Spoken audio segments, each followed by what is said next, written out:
شعور کہلاتی ہے. قانون ہر صعودی حرکت نزولی حرکت کے خلاف واقع ہوتی ہے. بدعات شعور چہارم ہے. یہ شعور چہارم نزول کر کے جب شعور سوئم میں داخل ہوتا ہے تو کائنات نوئی حصوں میں جانے پہچان جاتی ہے.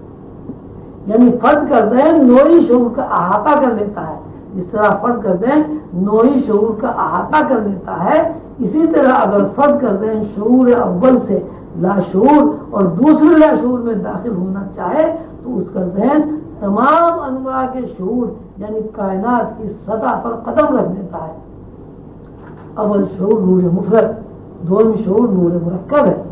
اول شعور سے مراد تیسرا لاشعور اور دوم شعور سے مراد دوسرا لاشعور ہے.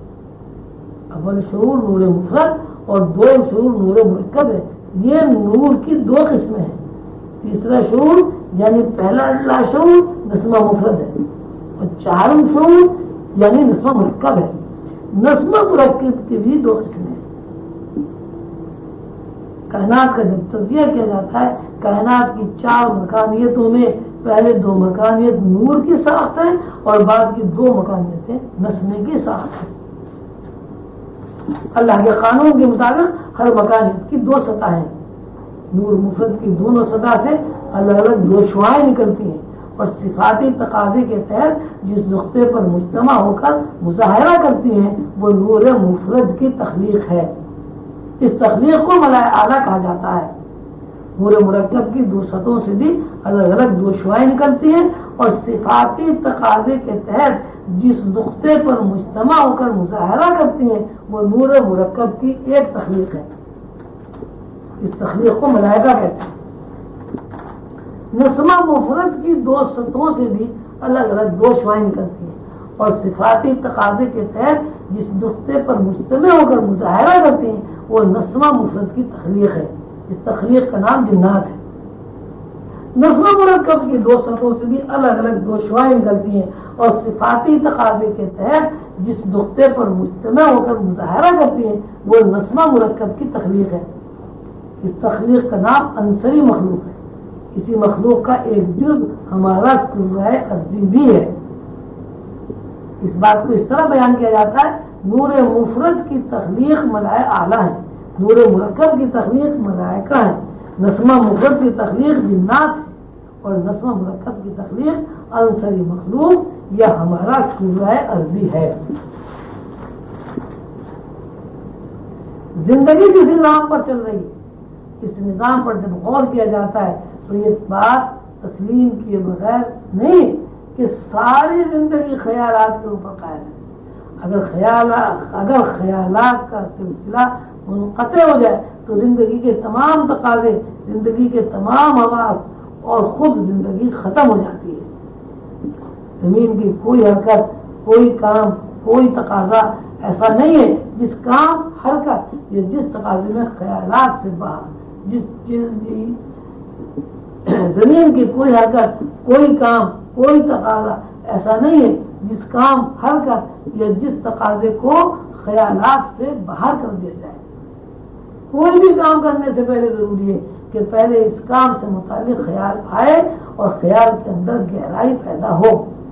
جب تک خیال کے اندر گہرائی پیدا نہیں ہوتی تو خیال تصوراتی شکل و صورت میں منتقل نہیں ہوتا اور جب تک تصورات میں گہرائی واقع نہیں ہوتی اس وقت تک کسی چیز کا مظہر بننا ممکن نہیں ہے. خیال آنے سے پہلے ایک اور لطیف صورت یہ ہے کہ خیال ایک ایسی کیفیت ہے جس کیفیت کا دباؤ ذہن پر پڑتا ہے اور اسی خیالی کیفیت کی بنیاد پر آدمی خیال میں معانی پھیلاتا ہے. لیکن خیال سے پہلے ایک اور کیفیت ہوتی ہے. دراصل ہوتا تو خیال ہی ہے لیکن وہ خیال اتنا لطیف ہوتا ہے کہ اس کا دباؤ ذہن پر نہیں پڑتا لیکن ذہن کے اوپر ہلکی شبیہ ضرور بن جاتی ہے. یہ شبیہ کو الفاظ میں بیان کرنا مشکل ہے. خیال کی اس لطیف کیفیت کو وہم کہتے ہیں. خیال کی یہ لطیف کیفیت جب گہرائی اختیار کرتی ہے تو واہمے سے گزر کر خیال بن جاتی ہے. اب سوال یہ ہے کہ خیال آتا کہاں سے؟ یہ بات تو سمجھ میں آ گئی کہ خیال کے بعد ہی زندگی کے سارے تقاضے بنتے ہیں. یہ بات ابھی غور طلب ہے کہ خیال آتا کہاں سے ہے.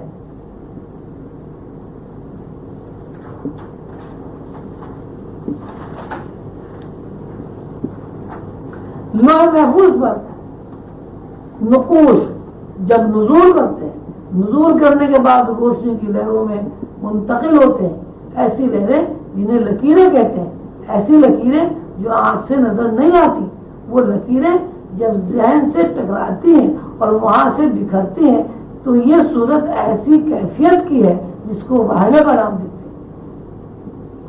اگر لوح محفوظ سے یہ لہریں اور لکیریں نزول کر کے ذہن انسانی پر وارد نہ ہو تو انسان واہم اور خیال سے واقف نہیں ہوگا، اور جب تک واہم اور خیال سے واقفیت نہیں ہوگی اس وقت تک زندگی کا تقاضا نہیں بنے گا۔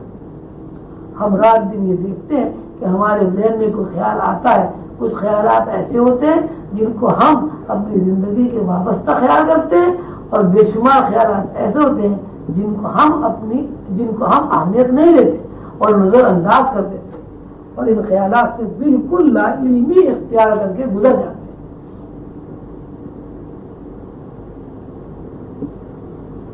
کوئی بھی خیال ذہن پر وارد ہوتا ہے، اس کا مطلب یہ ہوتا ہے کہ اس خیال کا تعلق کائنات کے کسی نہ کسی شعبے سے ضرور ہے۔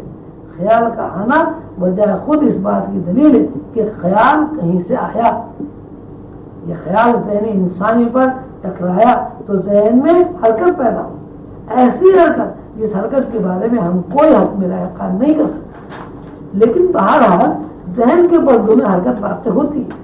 چونکہ ہم اس حرکت کو محسوس نہیں کرتے یا حرکت میں معنی نہیں پہنا سکتے یا حرکت کا ذات سے کائنات سے رشتہ نہیں جوڑ سکتے، اس لیے یہ کہنا پڑتا ہے کہ اس حرکت کا تعلق کائنات کے ان تاروں یا لہروں سے ہے یا کائنات میں کام کرنے والی لکیروں سے ہے۔ کائنات میں کام کرنے والی ان لکیروں سے ہے جو کائنات کے نظام کو ایک خاص ترتیب و تدوین کے ساتھ قائم رکھے ہوئے ہیں۔ ہم اس بات سے آشنا ہیں کہ ہوا چلتی رہتی ہے، ہوا کی تیزی، کمی، خنکی یا گرمی سے متعارف ہے، لیکن ایک وقت ایسا آتا ہے ہوا معمول سے چل کر تیز جھونکوں میں منتقل ہو جاتی ہے۔ یہ عمل یعنی تیز جھونکوں میں منتقل ہونا چونکہ روٹین کی حرکت کے خلاف ہے، لازماً یہ سوچنا پڑے گا کہ جس نظام میں ہوا بنتی ہے یا جس نظام سے ہوا چل کر زمین پر پھیلتی ہے اس نظام میں تغیر واقع ہوا ہے۔ اسی طرح جب انسان کے ذہن میں کوئی حرکت واقع ہوتی ہے یا کوئی خیال وارد ہوتا ہے تو اس کے معنی یہ ہے کہ انسان کے لاشعور میں حرکت واقع ہوئی ہے، کہیں حرکت واقع ہوئی ہے۔ اس حرکت کا کس نظام سے تعلق ہے یہ انسان کی خود اپنی تلاش پر منحصر ہے۔ کوئی آدمی گہرائی میں تفکر کرنے کے بعد اپنے لاشعور سے واقفیت حاصل کر لیتا ہے، اسی مناسبت سے اس کی تلاش آسان ہو جاتی ہے۔ قانون کے مطابق ذہن کی دو سطحیں ہیں، ایک سطح وہ ہے جو فرد کی ذہنی حرکت کو کائناتی حرکت سے ملاتی ہے، یعنی یہ حرکت فرد کے محسوسات کو فرد کے ذہن تک لاتی ہے۔ تخلیق کائنات کے فارمولے سے متعلق پچھلے اسباق میں بتایا گیا ہے کہ ساری کائنات 3 لاشعور ایک شعور سے مرکب ہے۔ یہ بھی بتایا گیا ہے کہ ان 4 شعور یا 3 لاشعور اور ایک شعور میں آدھا حصہ نور کا ہے اور آدھے حصے کی تخلیق نفس میں سے عمل میں آتی ہے۔ اول شعور نور مفرد، دوم شعور نور مرکب ہے۔ یہ نور کی 2 قسمیں ہیں جن کی کافی وضاحت کی جا سکتی ہے۔ زندگی کا قانون اور زندگی جن قواعد و ضوابط پر چل رہی ہے ان کو جاننے سمجھنے کے لیے اللہ تعالیٰ کے فرمان کے مطابق ہمیں یہ علم حاصل ہے کہ کائنات میں موجود ہر چیز 2 رخوں سے مرکب ہے۔ یہ 2 رخ دراصل 2 لہریں ہیں۔ جب یہ 2 لہریں بیک وقت کام کرتی ہیں تو ان کو نسمہ مرکب کہا جاتا ہے، اور جب مفرد لہر سے کوئی تخلیق وجود میں آتی ہے تو اسے نسمہ مفرد کہتے ہیں۔ اس طرح نسمہ مرکب کے 2 رخ ہیں، اسی طرح نسمہ مفرد کے بھی 2 رخ ہیں۔ کائنات میں جو چیزیں موجود ہے وہ 2 رخوں سے تخلیق کی گئی ہے۔ محفوظ کے قانون کے مطابق کوئی چیز مجرد ہو، مادی ہو، غیر مرئی ہو، بہرحال 2 رخوں کے اس قانون کی پابند ہے۔ کوئی چیز جو کائنات میں موجود ہے وہ 2 رخوں سے متعلق ہوتی ہے، کوئی شے دو رخ کے بغیر موجود نہیں ہو سکتی. مرئی اشیاء کو جب دیکھتے ہیں تو ہمیں ایک صورت نظر آتی ہے، اس صورت میں بے شمار خد و خال ہوتے ہیں، لیکن ساتھ ساتھ ہمیں اس بات کا علم ہوتا ہے کہ خد و خال سے مرتب اس شے کو کوئی چیز سنبھالے ہوئے. ہر وجود کے دو رخ ہیں، ایک رخ غالب ہے اور دوسرا رخ چھپا ہوا ہے. یہ دونوں مل کر زندگی بنتے ہیں اور زندگی ہی احساس یا حس کے نام سے جانی جاتی ہے. احساس یا حس کے بھی دو رخ ہیں یا دو مراتب ہیں. ایک وہ شے جو شاہد ہے، سامنے ہے، اور دوسری وہ جو مشاہدہ کرنے والی ہے. ایک رخ وہاں پایا جاتا ہے جہاں مشاہدہ کرنے والی قوت موجود ہے، یا قوت کسی چیز کو دیکھتی محسوس کرتی ہے. دوسرا رخ وہاں پایا جاتا ہے جہاں مشاہدہ کرنے والی قوت کی نگاہ پڑتی ہے، جہاں محسوس کرنے والی حس موجود ہے. محفوظ کے قانون کے مطابق یہ دونوں رخ کسی ماہیت کا فعل یا حکم بنتے ہیں. جب تک حس کے دونوں رخ یکجا نہ ہو اس وقت تک کسی چیز کو نہیں دیکھا جا سکتا. جب موجود ہمارے سامنے ہوتا ہے تو وہ شکل و صورت کے اعتبار سے گوشت پوش کی آنکھوں کے سامنے ہوتا ہے. اس وجود کو جس نے سنبھالا ہوا ہے وہ آنکھوں کے سامنے نہیں ہے. اس بات کو اس طرح کہا جائے گا کہ مادی شے، مرئی شے گوشت پوش کی آنکھ سے نظر آتی ہے اور غیر مرئی چیز گوشت پوش کی آنکھ سے نظر نہیں آتی، لیکن روحانی آنکھ سے نظر آتی ہے.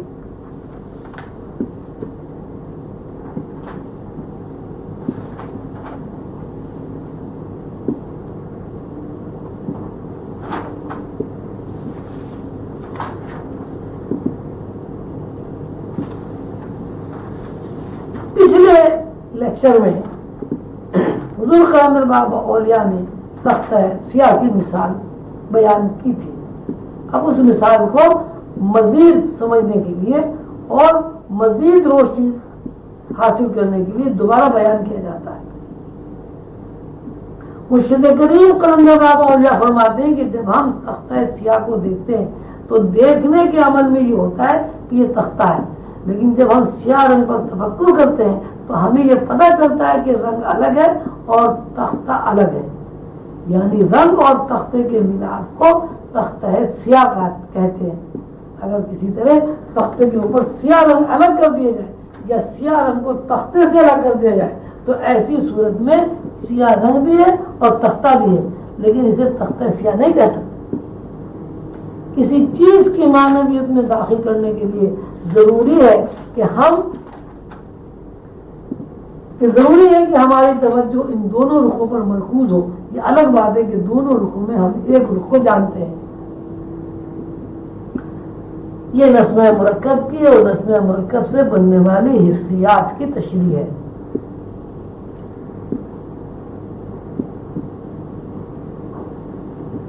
نسمہ مرکب دراصل ایک حرکت ہے، ایسی حرکت جو تواتر کے ساتھ بغیر کسی وقفے کے واقع ہو رہی ہے، اور یہ حرکت ایک طرف لمحہ بلمحہ واقع ہو رہی ہے اور دوسری طرف اس وقفے کو ہم کسی طرح بیان نہیں کر سکتے.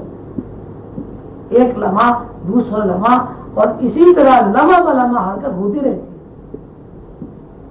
ہماری تمام حرکات کا تعلق معین مقداروں سے ہے. یہ مقداریں حرکت بن رہی ہیں. اب ہم یوں کہیں گے کہ مکانیت دراصل لمحات ہے، ایسے لمحات جن میں ایسی ترکیب پائی جاتی ہے جس ترکیب کے اوپر مکانیت کی تعمیر ہوتی ہے. ہر لمحہ ایک مکان ہے. تمام مکانیت لمحات کی قید میں بند ہے. لمحات ایسی بندش کرتے ہیں جن کے اندر مکانیت خود کو قیدی محسوس کرتی ہے، یعنی مکانیت یا اسپیس لمحات میں قید ہے. لمحات مکانیت ہے، یہ حرکت لمحات ہے اور لمحات حرکت ہے. لمحات کی حرکت کا جہاں تک تعلق ہے یہ سارے کے سارے اللہ کے علم میں حاضر ہے. مکانیت پر اللہ کی پوری گرفت ہے. ایسا کوئی لمحہ جو لمحہ بلمحہ زنجیر بن کر کائنات میں مکانیت کی تخلیق کرتا ہے علم سے باہر نہیں ہے. قرآن پاک میں اللہ تعالیٰ فرماتے ہیں اللہ ہر چیز پر محیط ہے. دوسری بات یہ ارشاد فرمائی کہ میں نے ہر چیز کو دو رخوں پر پیدا کیا. یہ دو رخ کیا ہے؟ یہ دو رخ لمحات ہیں، ایک لمحات کا باطن ہے اور لمحات کا دوسرا رخ ظاہر ہے۔ لمحات کا باطن یا شعور ایک رنگ ہے اور دوسری رخ لمحات کا دوسرا رخ ظاہر کل رنگ ہے۔ جو چیز نظر نہیں آ رہی ہے وہ لمحات کا ظاہری رخ کل رنگ ہے، جو چیز نظر آ رہی ہے وہ لمحات کا ظاہری رخ کل رنگ ہے، اور جو رخ نظروں سے اوجھل ہے وہ لمحات کا باطن شعور یک رنگ ہے۔ ایک طرف لمحات کی گرفت میں ساری کائنات ہے، دوسری طرف لمحات کی گرفت میں کائنات میں موجود تمام افراد ہیں۔ کائنات کا لمحات کی گرفت میں ہونا یا افراد کا لمحات کی گرفت میں ہونا یہ بتاتا ہے کہ لمحات بیک وقت دو سطحوں میں حرکت کرتے ہیں۔ ایک سطح کی حرکت کائنات کی ہر شے میں الگ الگ واقع ہوتی ہے، یہ حرکت اس شعور کی تعمیر کرتی ہے جو شے کو اس کی مفرد ہستی کے دائرے میں موجود رکھے ہوئے ہے۔ دوسری سطح کی حرکت کائنات کی تمام حرکتوں میں جاری و ساری ہے، یہ حرکت اس شعور کی تعمیر کرتی ہے جو کائنات کی ہر شے کو ایک دائرے میں حاضر رکھتی ہے۔ تشریح یہ ہوئی کہ لمحات کی ایک سطح میں کائناتی افراد الگ الگ موجود ہیں، یعنی افراد شکل و صورت کے اعتبار سے یکساں ہونے کے باوجود شعوری دائرے میں الگ الگ ہیں۔ دوسری طرف لمحات کی دوسری سطح میں تمام افراد کا شعور ایک نقطے پر مرکوز ہے۔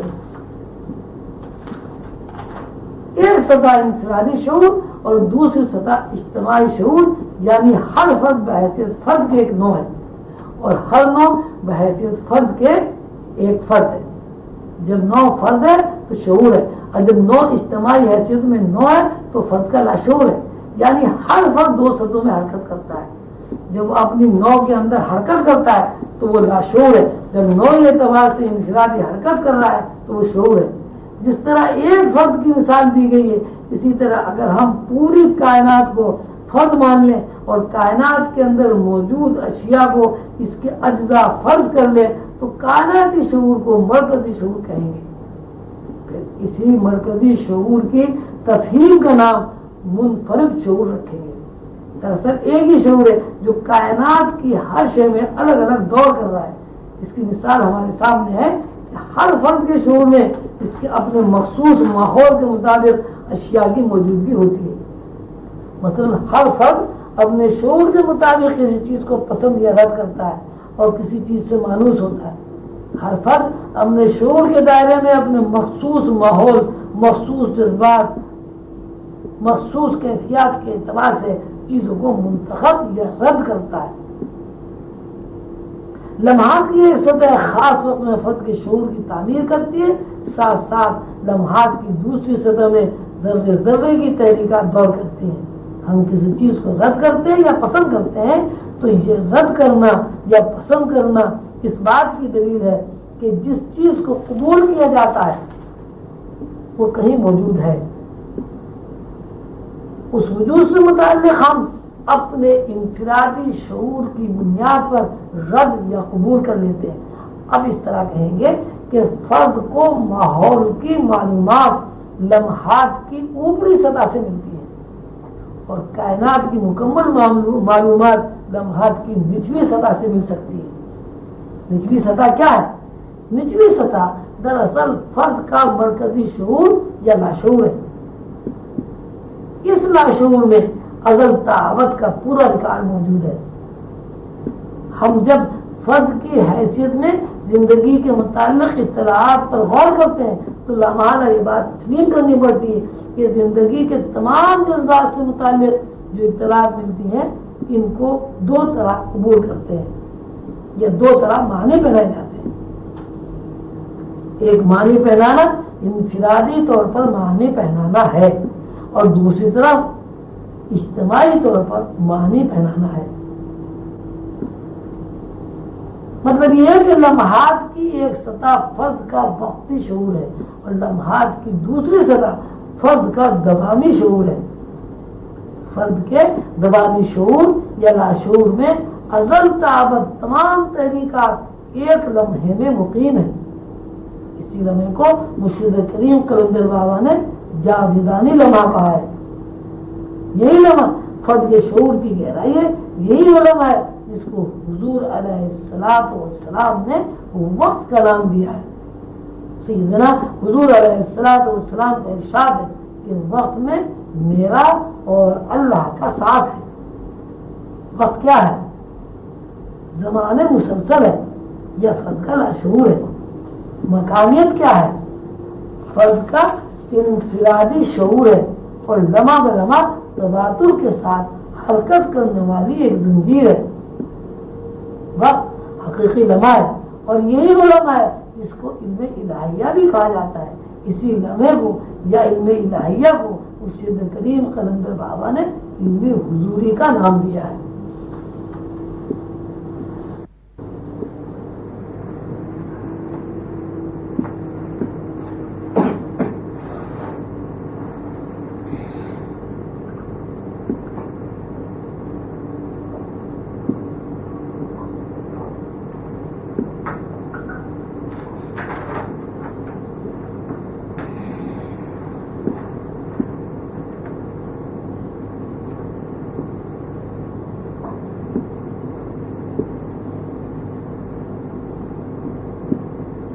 انسان، یہ نوع انسان اور نوع انسانی کی طرح دوسری تمام نوعیں، ان نوع میں جنات، فرشتے، اجرام فلکی اور تمام کہکشانی نظام بھی شامل ہیں۔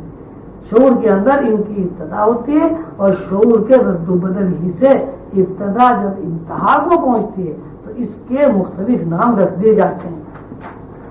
مثلا اگر ہم ابتدا کو پیدائش کا مرحلہ قرار دیں تو انتہا کو موت کا مرحلہ کہیں گے، لیکن جب شعوری حواس میں رہتے ہوئے موت کے مرحلے پر تفکر کرتے ہیں تو موت کا مرحلہ بھی حیات کا ایک قدم ہے،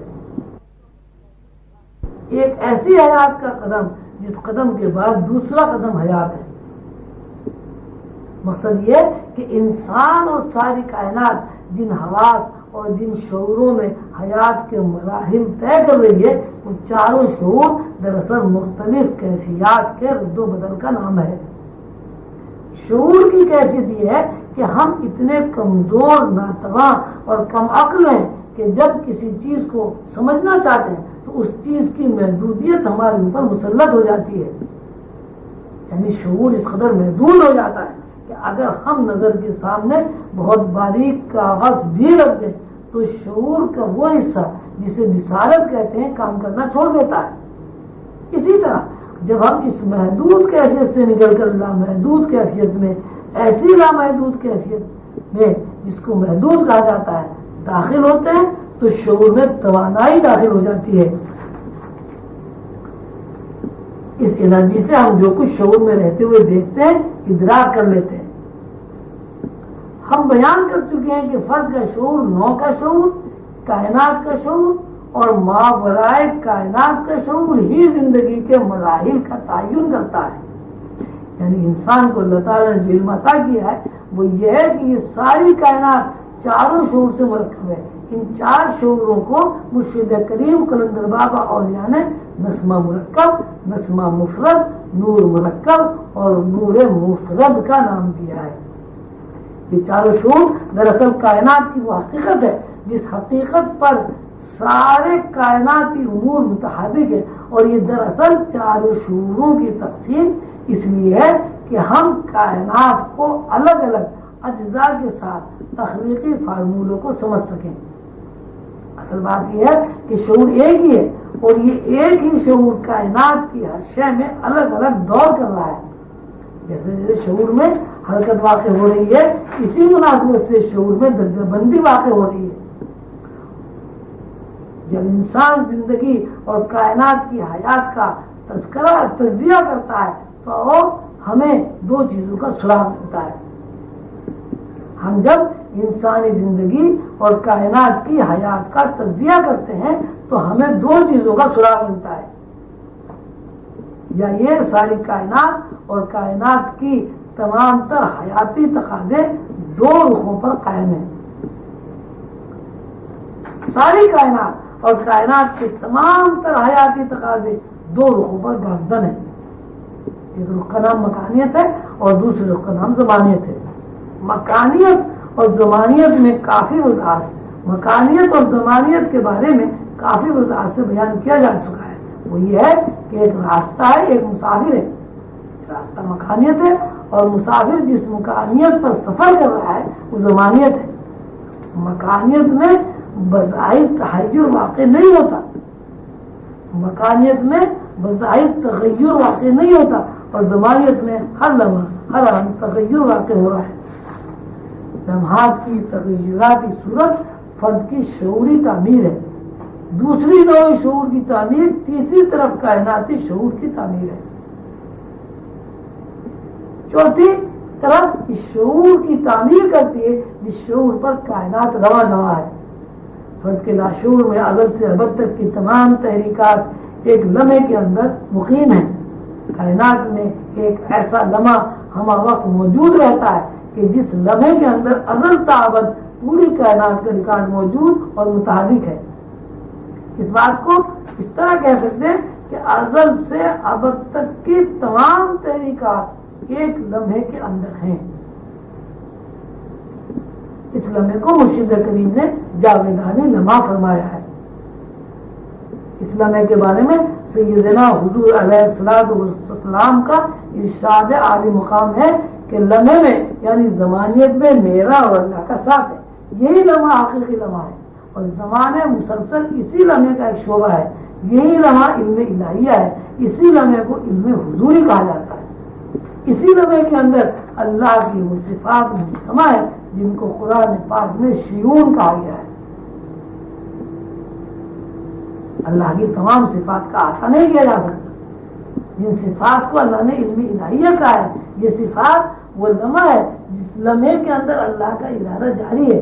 اس بات کو مختصر الفاظ میں اس طرح کہا جائے گا کہ اللہ کا ارادہ ہی زمان مسلسل ہے، یعنی اللہ کا ارادہ زمان ہے اور اللہ کے ارادے کے تحت جب ارادے میں خد و خال بنے یہ سب مکانیت ہے. انبیاء علیہ السلام کی طرز تعلیم میں یہ بات نظر آتی ہے اور منکشف ہوتی ہے کہ اللہ نے حکم کا تعارف کرایا ہے. انبیاء کرام نے اپنی تعلیم میں یہ زور دیا ہے کہ اس ذات کو سمجھنے کی کوشش کی جائے جس ذات کے امر سے کائنات وجود میں آئی. اس لیے کہ جب تک ذات مطلق کو نہیں سمجھا جائے گا ذات مطلق کے امر یا حکم کو سمجھنا ممکن نہیں ہے. کچھ لوگ اس بات پر مختلف ہیں. ان کا کہنا یہ ہے کہ امر کو سمجھنا یا اللہ کی ذات مطلق کے ارادے کو سمجھنا کس طرح ممکن ہے. اس لیے کہ امر جب تک خود کسی انسان کا ادراک نہ بنے امر کا سمجھنا ممکن نہیں ہے. مرشد کریم قلندر بابا فرماتے ہیں یہ بات صحیح ہے اس لیے کہ جب تک امر خود اپنی حقیقت کو سمجھنے کی کوشش نہیں کرے گا امر کے تعارف سے یہ اس ذات مطلق سے تعارف سے محروم ہے جس سے امر وابستہ ہے. قرآن پاک میں اللہ تعالیٰ نے اس بات کو اس طرح بیان فرمایا ہے. کوئی آنکھ اللہ کا ادراک نہیں کر سکتی، اللہ آنکھ کا ادراک بن جاتا ہے. ایک طرف یہ ہے کہ امر کو سمجھنے کے لیے انسان کو اپنی اس گناہ سے وقوف حاصل کرنا ہوگا جو دراصل انسان کی صورت میں خود امر ہے. اور دوسری طرف جب وہ اپنی گناہ سے واقفیت حاصل کر لے گا اس کا ذہن ذات مطلق کی طرف متوجہ ہوگا. انسان پہلے اللہ کے امر کا تعارف حاصل کرتا ہے جو انسان بذات خود ہے یعنی اس کی حیثیت امر ہے. جب وہ خود سے متعارف ہو جاتا ہے اپنے اندر حکم الہیہ سے متعارف ہو جاتا ہے. جب اپنے اندر حکم الہیہ سے متعارف ہو جاتا ہے تو اس کے لیے ممکن ہے کہ وہ ذات مطلق کا تعارف حاصل کر لے. جب تک کوئی بندہ کوئی روحانی آدمی امر کو نہیں جانتا نہ خود اپنی ذات سے واقف ہو سکتا ہے اور نہ امر الہیہ سے واقف ہو سکتا ہے. اسی بات کو سیدنا حضور صلی اللہ علیہ وسلم نے فرمایا جس نے خود کو پہچان لیا یعنی اپنے رب یا اللہ کو جس نے خود کو پہچان لیا یعنی اپنے امر رب کو پہچان لیا اس نے اللہ کو پہچان لیا، اللہ کی صفات کو پہچان لیا جن پر انسان قائم ہے. جب انسان اپنے رب کو پہچان لیتا ہے تو ممکن ہو جاتا ہے کہ وہ اپنے رب سے متعارف ہو جائے اور پہچان لے. مرشد کریم نے اس بات کو حضرت موسیٰ علیہ السلام کے واقعے سے مثال دے کر بیان فرمایا ہے. جب موسیٰ نے کوہ طور پر روشنی دیکھ کر سوال کیا کون؟ اللہ نے جواباً ارشاد فرمایا میں ہوں تیرا رب. موسیٰ کی ذات گرامی اللہ کا امر ہے اور خود اللہ ذات مطلب، یعنی موسیٰ علیہ السلام نے جو روشنی دیکھی وہ روشنی امر رب تھی. وہ روشنی کس کی تھی؟ وہ روشنی ذات مطلق کی تھی. اس واقعے سے ذات مطلق اور ذات امر کی حدود کا تعین ہو جاتا ہے. موسیٰ علیہ السلام ذات امر، موسیٰ علیہ السلام ذات امر، اللہ تعالیٰ ذات مطلق ہے. اللہ کی صفت ربانیت اور حضرت موسیٰ نے ذات امر ہونے کے باوجود، امر کو روشنی میں مشاہدہ کرنے کے باوجود یہ سوال کیا کہ کون؟ یعنی امر نے اس بات کی احتیاج محسوس کی کہ ذات مطلق کو پہچانے. موسیٰ علیہ السلام نے روشنی دیکھ کر یہ نہیں جان لیا کہ یہ میرا رب ہے. موسیٰ علیہ السلام نے اس بات کی احتیاج کی کہ روشنی امر سے اپنا تعارف کرائے. یہاں چار باتیں زیر بحث آتی ہیں. ایک ذات مطلق کی صفت ربانیت اور دوسرے موسیٰ علیہ السلام کی ربوبیت یا تخلیق ہونے کا وصف. ایک طرف ذات مطلق اور اس کی صفات، دوسری طرف ذات امر اور اس کی احتیاج. یعنی ایک طرف بحیثیت ذات مطلق اور دوسری طرف موسیٰ یہ بندہ بحیثیت بندہ. تیسری طرف ذات مطلق اور اس کی صفات، یعنی وہ تمام صفات جو ربانیت کا احاطہ کرتی ہیں. چوتھی طرف موسیٰ بحیثیت ذات امر اور ذی احتیاج. مطلب یہ ہے کہ امر ذات مطلق کا محتاج ہے، امر ذات مطلق کا محتاج ہے اور ذات مطلق کسی کی محتاج نہیں ہے. یہی وہ چار باتیں ہیں جن پر علوم نبوت کا دار و مدار ہے. مرشد کریم قلندر بابا فرماتے ہیں کہ بعض لوگوں نے اپنے پیرائے بیان میں ذات مطلق کو حقیقت مطلقہ کہا ہے اور امر مطلق کو کائنات کہا ہے. فرماتے ہیں یہ پیرائے بیان حکمائے ربانی کا ہے. حکمائے ربانی سے مراد وہ لوگ ہیں جن کے اندر تفکر ہے، جن کے اندر تلاش ہے، جو لوگ اپنے شعور کی سطح سے نکل کر لاشعور میں داخل ہونے کے بعد کائنات کو سمجھنے کی کوشش کرتے ہیں. یہ سب لوگ حکمائے ربانی کے زمرے میں شامل ہیں. اس کے برعکس حکمائے ربانی کے علاوہ انبیاء کرام کی ایک طرز فکر ہے. حکماء اور انبیاء میں فرق یہ ہے کہ انبیاء علم حضوری سے کسی چیز کی کنہ تک پہنچنے کی کوشش کرتے ہیں اور حکمائے ربانی کی طرز تلاش یہ ہے کہ وہ پہلے ظاہر کو دیکھتے ہیں، پھر ظاہر جس پر باطن قائم ہے اس کو تلاش کرتے ہیں اور اس تلاش سے کسی نتیجے پر پہنچتے ہیں. لیکن ہم دیکھتے ہیں کہ کائنات میں بے شمار لامحدود چیزیں ایسی ہیں جو ظاہر نہیں ہیں. آج کے سائنسی دور میں ایسی چیزوں کا انکشاف ہوا اور ہو رہا ہے جو چیزیں آنکھوں سے نہیں دیکھی جا سکتی، جس کو آنکھ نہیں دیکھ سکتی. جس طرح وائرس ہوا یہ ہے اور جس کو آنکھ نہیں دیکھ سکتی جیسے وائرس، ہوا ہے اور بے شمار گیسیں ہیں جو نظر نہیں آتی. جب ظاہر کے اندر تفکر کرتے ہیں یعنی حکمائے ظاہر میں تلاش کرتے ہیں اس وقت کسی نہ کسی حد تک انکشاف ہوتا ہے، لیکن کئی چیزیں نظروں کے سامنے نہیں آتی. جن چیزوں کی علامتیں خارج میں نہیں دیکھتے ان کو نظر انداز کر دیتے ہیں. ان کے اس عمل سے کائنات کے اندر مخفی حقائق جو ہیں وہ زیادہ تر انجانے رہ جاتے ہیں. حکمائے ربانی کے برعکس انبیاء کا رویہ حقیقت پر مبنی ہے. انبیاء کے رویے میں یہ نقص نہیں ہے، اس لیے کہ وہ ظاہر سے باطن کو تلاش نہیں کرتے بلکہ باطن سے ظاہر کو تلاش کرتے ہیں. یعنی وہ ذات مطلق کے ذریعے امر مطلق کو تلاش کرتے ہیں۔ اس طرح ان کی فکر ایسے اجزاء کو پا لیتی ہے جو مظاہر کے پابند نہیں ہیں۔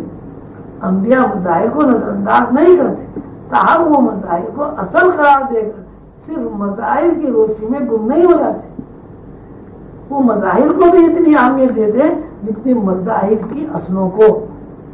انبیاء کی طرز فکر یہ ہے کہ وہ مظاہر کو اصل قرار نہیں دیتے، باطن کو اصل قرار دیتے۔ انبیاء کے علوم، جن کو علوم لدنیہ بھی کہا جاتا ہے، مظاہر کی اصلوں کو صفات الہیہ کہا گیا ہے۔ یعنی وہ کسی چیز کا کھوج لگاتے ہیں، کسی چیز کو سمجھنا چاہتے ہیں تو ان کا ذہن ذات مطلق کی مصلحتیں، ان کے ذہن کے اوپر ذات مطلق کی مصلحتیں منکشف ہو جاتی ہیں۔ پھر یہ ان کے لیے ناممکن ہے کہ ان مصلحتوں کو نظر انداز کر دیں، یہ مقصد حیات نہ بنائیں۔ انبیاء کی فکر میں ذات مطلق ہی حیات ہے، اس لیے وہ حیات کو ابدی قرار دینے پر مجبور ہے۔ یعنی مظاہر میں جو چیز ایسی موجود ہوتی ہے جو مظاہر کو قائم رکھے ہوئے وہ حیات ہے، اور حیات ذات مطلق ہے۔ چنانچہ وہ ذات مطلق کو حیات کہتے ہیں اور حیات کو ابدی قرار دیتے ہیں، اس لیے وہ کائنات کو ثانوی درجہ دیتے ہیں، یعنی پہلے حیات ہے پھر کائنات۔ ایسا نہیں ہے کہ پہلے کائنات ہو پھر حیات ہو، حیات ہے تو کائنات ہے۔ حیات سے مراد امر، زندگی، حرکت، اور کائنات میں ہر قسم کا تغیر و تبدل واقع ہوتا ہے۔ اس کے برخلاف مظاہر کو اولیت دینے والے حکماں اس لیے حیات کی پہنائیوں گہرائیوں تک نہیں پہنچ سکتے کہ وہ پہلے کائنات کو اہمیت دیتے پھر حیات کو اہمیت دیتے۔ انبیاء نے یہ بات اپنی طرز فکر سے تحقیق کی ہے کہ فکر انسانی میں ایسی روشنی موجود ہے کہ کسی ظاہر کے باطن کا، کسی حضور کے غیب کا مشاہدہ کر سکتا ہے۔ بالفاظ دیگر انسانی ذہن یہ بات انسانی ذہن پر یہ بات منکشف ہو جاتی ہے کہ حیات کی ابتدا کہاں سے ہوتی ہے اور انتہا کہاں تک ہے۔ جب ابتدا انتہا کا تذکرہ کرتے ہیں تو ہمارے سامنے ایک بات آتی ہے، ہر ابتدا انتہا تک پہنچنے کے لیے فنا کا راستہ قائم کیے ہوئے۔ یہی وجہ ہے کہ انبیاء کرام موت کے بعد کی زندگی کو سمجھنے پر زور دیتے ہیں۔ سیدنا حضور علیہ السلام کا ارشاد ہے، مر جاؤ مرنے سے پہلے، یعنی ظاہرہ حیات میں زندگی میں اس زندگی کو تلاش کرو جو زندگی دراصل باطن ہے، اور جس زندگی میں اس بات پر زور دیا جا رہا ہے جو زندگی اس بات کا انکشاف کرتی ہے، فنا در فنا، فنا در فنا میں مراحل سے گزر کر انسان ایک ایسے نقطے پر پہنچ رہا ہے جس نقطے کو فنا نہیں ہے۔ یہی وہ نقطہ ہے جس کو ذات مطلق کہا گیا ہے۔ انبیاء کی طرز فکر یہ ہے کہ وہ باطن سے ظاہر کو تلاش کرتے ہیں، جبکہ حکماء اور دانشوروں کی طرز فکر یہ ہے کہ وہ ظاہر سے باطن کو تلاش کرتے ہیں۔ دونوں طرزیں اپنی جگہ صحیح ہیں، اور صحیح ہونے کی وجہ یہ ہے کہ ظاہری علماء چونکہ باطن سے بے خبر ہیں، اس لیے وہ ظاہر کو سامنے رکھ کر ظاہر کی کنہ یعنی اس کے باطن تک پہنچنے کی کوشش کرتے ہیں۔ اس کے برعکس علماء ربانی یا انبیاء ربانی کے علوم چونکہ باطن سے شروع ہوتے ہیں، اس لیے وہ باطن سے ظاہر کو دیکھتے ہیں۔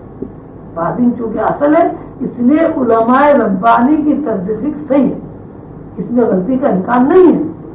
اس کے برعکس حکماء جو ظاہر سے باطن کو تلاش کرتے ہیں، اس میں نقص ہے۔ جب انہیں وہ چیزیں ظاہر میں نہیں ملتی جو ان کی نظروں سے اوجھل اور مخفی ہے تو ان چیزوں کو نظر انداز کر دیتے ہیں، جبکہ وہ چیزیں موجود ہیں۔ یہ ضروری نہیں ہے کہ جو چیز آنکھوں کے سامنے موجود نہ ہو اس کا کوئی وجود نہ ہو۔ حکماء ربانی کی غلط طرز فکر سے کائنات کی ساخت میں بہت سارے حقائق مخفی رہ جاتے ہیں، جبکہ انبیاء کی طرز فکر، رویہ اور تلاش اور انبیاء کے علم میں یہ نقص نہیں ہے۔ جب وہ کائنات کی حقیقت کو سمجھنا چاہتے ہیں تو پہلے اس ہستی کا ادراک کرتے ہیں جس ہستی نے کائنات کو تخلیق کیا، یعنی انبیاء ربانی اور علماء ربانی ذات مطلق کے ذریعے امر مطلق کو تلاش کرتے ہیں۔ حکماء کی تلاش ہو یا انبیاء کی تلاش ہو، اس تلاش میں بارہ حواس زیر بحث آتے ہیں۔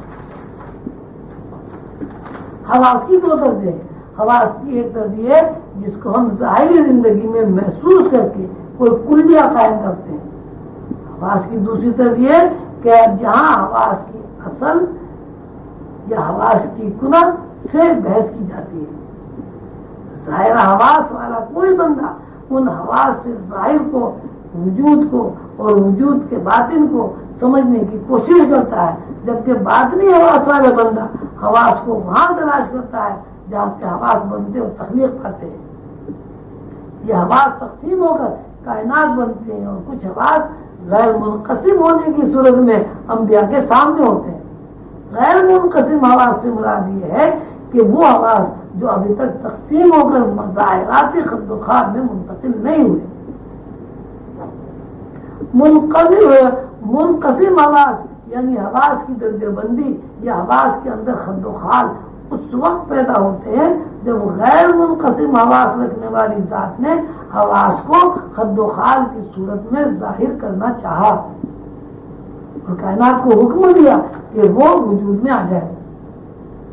ہم جب حواس میں تفکر کرتے ہیں تو ایک ہی نتیجہ مرتب ہوتا ہے کہ ایک ذات ہے، اس ذات نے جب کن کہا تو حواس وجود میں آئے، یعنی کن کی تقسیم، کن کا پھیلاؤ اور کن کے بعد خد و خال کے ساتھ موجودات کا مظاہرہ منقسم حواس ٹھہرے۔ اس کا مطلب یہ ہوا کہ امر مطلق منقسم حواس ہیں۔ اس بات کو مرشد کریم قلندر بابا اولیاء نے اس طرح فرمایا ہے کہ منقسم حواس ہی خود کو ازل سے ابد تک کا روپ دے کر کائنات کی شکل و صورت میں پیش کرتے ہیں۔ اللہ نے جب کن کہا تو ساری کائنات وجود میں آ گئی، یعنی اللہ کے امر نے کائنات خد و خال اختیار کر کے اس کا مظاہرہ کر دیا، اور یہ مظاہرہ ہی منقسم حواس ہے۔ منقسم حواس میں شکل و صورت کا ہونا ضروری ہے۔ شکل و صورت کی دو طرزیں ہیں۔ شکل کی ایک طرز مادی ہے، دوسری طرز نورانی ہے۔ مادی شکل و صورت سے روح کا سراغ ملنا ممکن نہیں ہے، اس لیے کہ مادے اور روح میں جو واضح فرق ہے وہ یہ ہے کہ مادہ کثیر ہے اور روح انتہائی درجے لطیف ہے۔ دوسری بات یہ ہے کہ مادیت روح کی تحریکات کے نزول کے نتیجے میں موجود ہے، یعنی روح ہے تو مادہ ہے، روح نہیں ہے تو مادہ نہیں ہے۔ ایسا نہیں ہے کہ مادہ نہیں ہے تو روح کا وجود نہ ہو۔ مشاہداتی دنیا میں یہ بات سامنے ہے کہ مادہ ہر لمحہ فنا پذیر ہے اور روح کے اوپر فنا نہیں ہے، اس لیے مادی شکل و صورت سے روح کی تلاش ممکن نہیں، لیکن روح سے مادی شکل و صورت کی کنہ تک پہنچ جانا یقینی امر ہے۔ سیدنا حضور علیہ الصلوۃ والسلام کے ارشاد کے مطابق جس نے اپنے نفس کو پہچانا اس نے اپنے رب کو پہچان لیا۔ نفس سے مراد مادیت نہیں ہے، نفس سے مراد وہ روح ہے جس روح کے اوپر مادیت کا قیام ہے۔ جب تک وہ روح مادیت کو سنبھالے رہتی مادیت قائم رہتی ہے، اور جب وہی روح مادیت سے دستبردار ہو جاتی ہے تو مادیت فنا ہو جاتی ہے۔ اس قانون سے مادیت کے مقام سے ان لوگ اس قانون سے اس تشریح سے یہ بات ثابت ہوئی کہ مادیت کے مقام سے جو لوگ تلاش کرتے ہیں ان لوگوں سے غلطی سرزد ہوتی ہے، ان لوگوں سے غلطی سرزد ہوتی ہے جو مادیت کو اولیت دیتے ہیں۔ جب ہم مظاہر کو مادیت کہتے ہیں تو اس کا مطلب یہ ہے کہ ہم مظاہر ہی کو حیات کا درجہ دیتے ہیں۔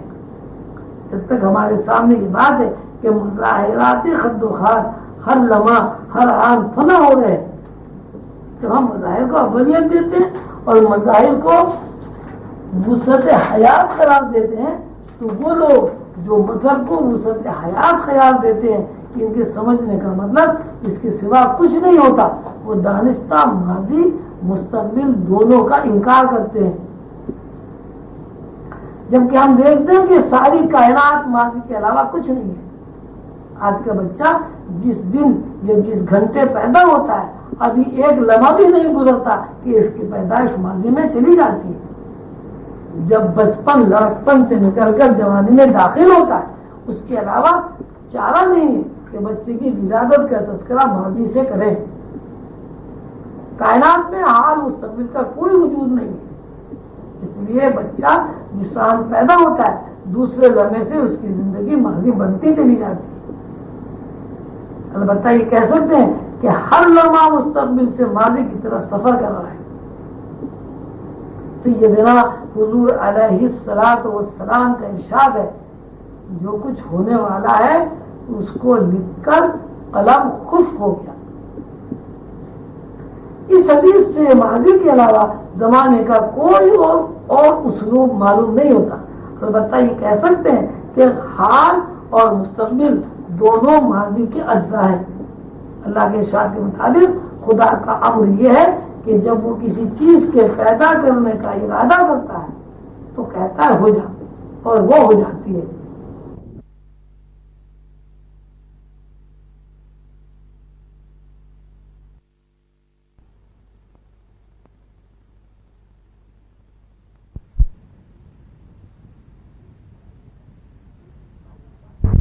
اللہ کے ارشاد کے مطابق خدا کا امر یہ ہے کہ جب وہ کسی چیز کے پیدا کرنے کا ارادہ کرتا ہے تو کہتا ہے ہو جا، اور وہ ہو جاتی ہے۔ اب تک آپ حضرات 97 اسباق یا لیکچر سن چکے ہیں۔ لوح قلم کی کلاس میں جتنے اسباق پڑھے گئے ان کی تعداد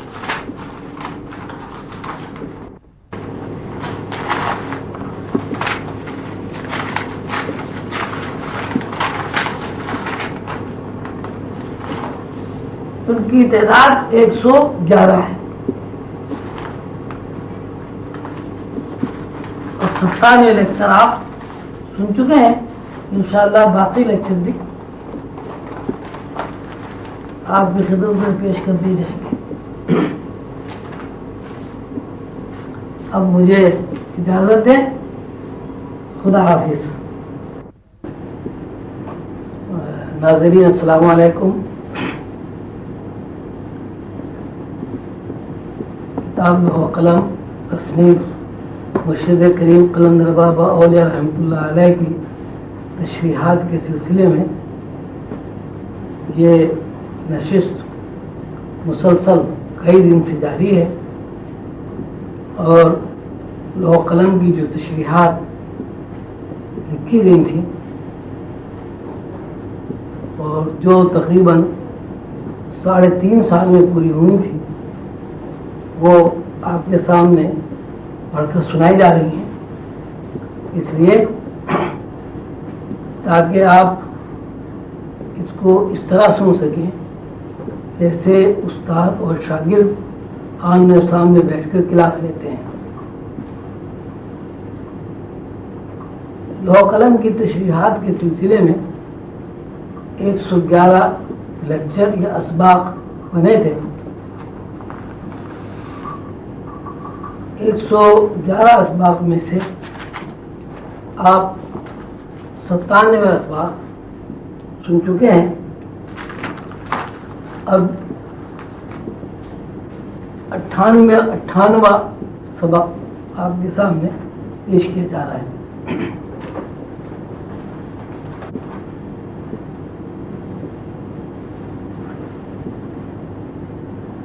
آج 5 تاریخ ہے، اگست کی 5 تاریخ ہے، اور اس وقت رات کے 11:05 ہوئے۔ اس ریکارڈنگ کے سلسلے میں چونکہ وقت کم تھا اس لیے ہم نے یہ کوشش کی ہے کہ دن کے اوقات میں بھی ریکارڈنگ کی جائے اور رات کے بھی اوقات میں بھی زیادہ سے زیادہ وقت دیا جائے تاکہ میرے ابوظہبی کے قیام کے دوران یہ تشریحات مکمل ہو جائیں۔ 198 لیکچر اس طرح شروع ہوتا ہے: سیدنا حضور علیہ الصلوۃ والسلام کے ارشاد کے مطابق یہ ساری کائنات ماضی ہے۔ کائنات کا جس طرح بھی ظہور ہو رہا ہے وہ دراصل ماضی میں ہونے والے ظہورات کا عکس ہے۔ ماضی کی حرکات کو سمجھنے کے لیے ہمیں منقسم اور غیر منقسم حواس میں تفکر کرنا ہے۔ جب تک ماضی کا تعلق امر مطلق سے ہے غیر منقسم کا نام دیا جاتا ہے، اور جب امر مطلق خود کو ازل سے ابد تک روپ دے کر کائنات کی شکل و صورت میں پیش کرتا ہے ان حواس کو منقسم حواس کہا جاتا ہے۔ شکل و صورت منقسم حواس ہیں اور تمثل غیر منقسم حواس ہیں۔ منقسم حواس سے غیر منقسم کو پا جانا ممکن نہیں، لیکن غیر منقسم حواس سے منقسم حواس کی کنہ تک پہنچ جانا یقینی ہے۔ منقسم اور غیر منقسم حواس کو شعور اور لاشعور کا نام دیا جاتا ہے۔ شعور سے لاشعور میں داخل ہونا ممکن نہیں ہے، لاشعور سے شعوری کیفیات کا احاطہ کرنا ممکن ہے۔ دنیاوی علوم، اقتصادی علوم، علوم حصولی، علوم مظاہر کو اولیت دیتے ہیں اور مظاہر کو وسعت حیات قرار دیتے ہیں۔ جب ہم مظاہر کو وسعت حیات قرار دیتے ہیں تو اس کا مطلب بجز اس کے کچھ نہیں ہے کہ ہم ماضی اور مستقبل دونوں کا انکار کر رہے ہیں، جبکہ ماضی اور مستقبل کے ساتھ ساتھ حال کا بھی تذکرہ کرتے ہیں۔ حالانکہ زندگی کی گہرائیوں میں سمجھنے سے یہ واضح ہو جاتا ہے کہ حال اور مستقبل کا وجود نہیں ہے۔ ماضی میں جو کچھ ہو چکا ہے وہی حال مستقبل میں ڈسپلے ہو رہا ہے۔ قرآن پاک میں اللہ تعالیٰ نے ماضی کا تذکرہ اس طرح فرمایا ہے: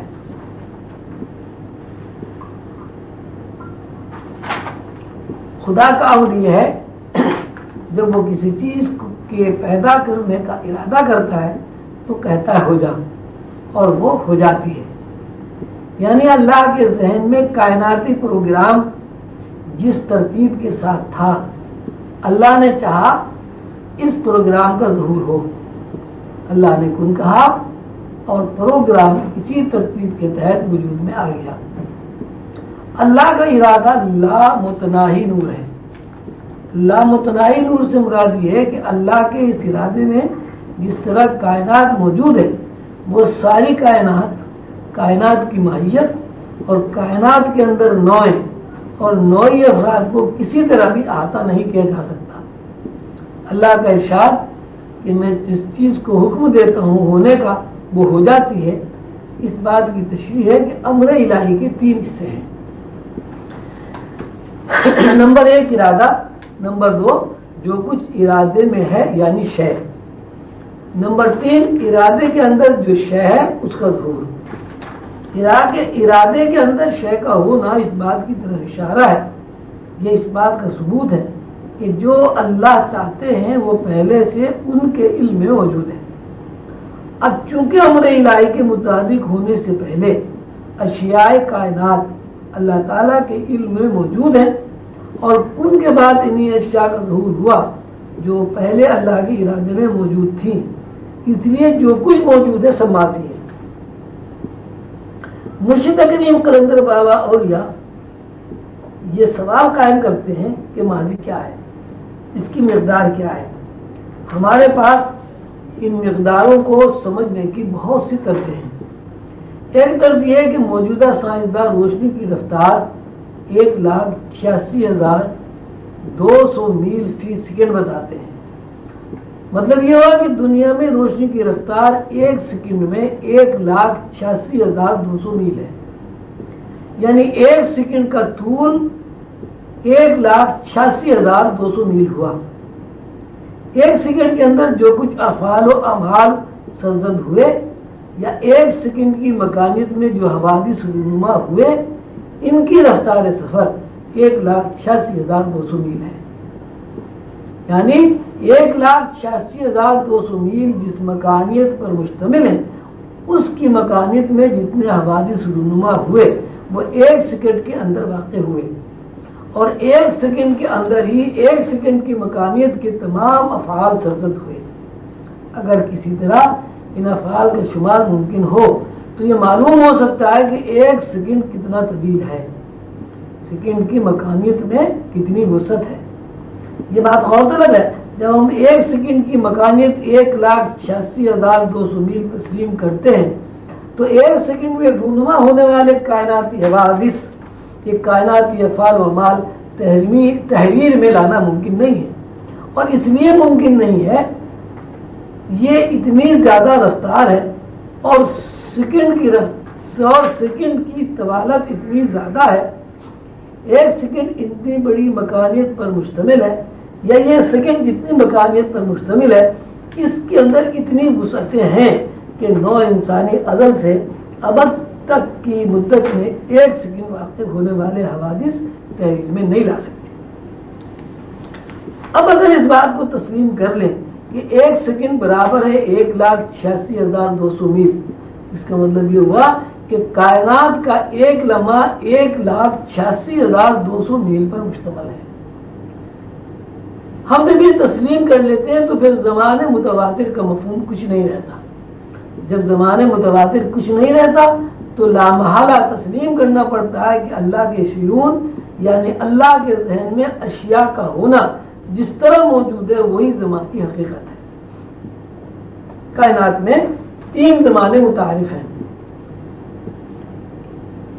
ایک زمانے حقیقی، دوسرا زمانے متواتر، تیسرا زمانے غیر متواتر۔ جیسے کہ بیان کیا جا چکا ہے کہ زمانے متواتر جسے ہم منقسم حواس کہتے ہیں، زمانے متواتر کا ادراک ہمیں منقسم حواس میں ہوتا ہے۔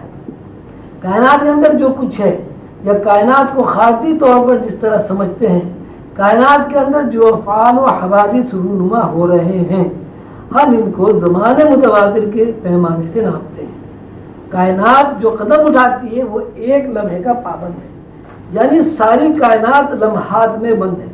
ایک لمحہ ہو یا دوسرا لمحہ ہو، دونوں لمحات اس بات کے پابند ہے کہ وہ لمحے کے اندر موجود رہیں۔ لمحات میں ان کا ظہور ہے۔ لمحات کے بارے میں ہم یہ بات جانتے ہیں کہ یہاں کائنات میں کسی بھی وقت ٹھہراؤ ممکن نہیں، کائنات ہر لمحہ متحرک ہے۔ جب یہ تسلیم کر لیا گیا ہے کہ کائنات ہر لمحہ متحرک ہے، اس کا مطلب یہ ہوا کہ کائنات کا سفر جب ایک نقطے سے دوسرے نقطے کے بعد تیسرے نقطے میں واقع ہوتا ہے جو بلا تغیر نہیں ہوتا، یوں کہیں گے کہ کائنات جن لمحات پر قائم ہے وہ ہر ایک لمحہ ایک تغیر ہے، دوسرا لمحہ دوسرا تغیر ہے۔ نتیجہ یہ مرتب ہوا کہ کائناتی لمحہ کائناتی ہے، کائناتی لمحہ کائنات ہے، یعنی لمحہ کائناتی تغیر کا نام ہے۔ جب ہم لمحے کو کائناتی تغیر تسلیم کرتے ہیں تو یہ تسلیم کرنا ہوگا کہ ہر لمحہ الگ الگ ہے اور ہر لمحے کے حوادث جدا ہے۔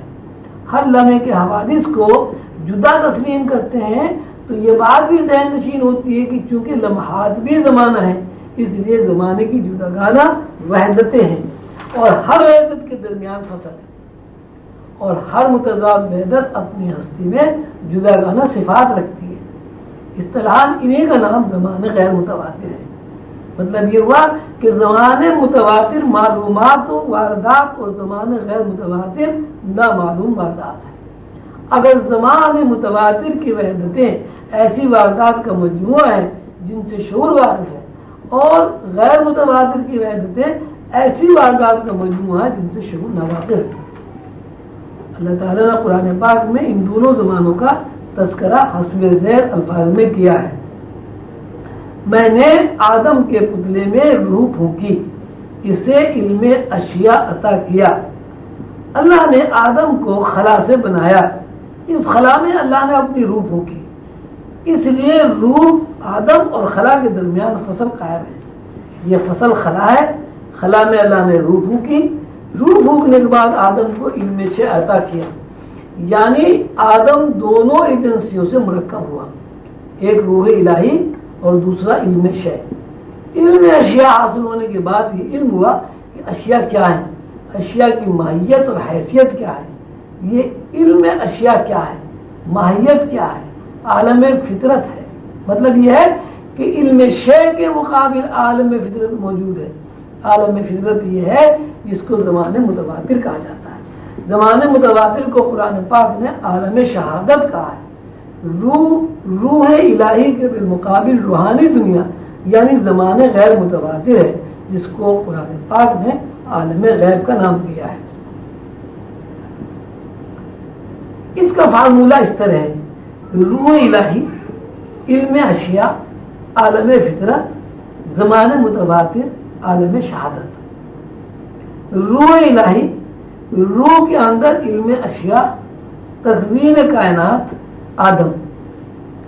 روح، علم اشیاء، آدم۔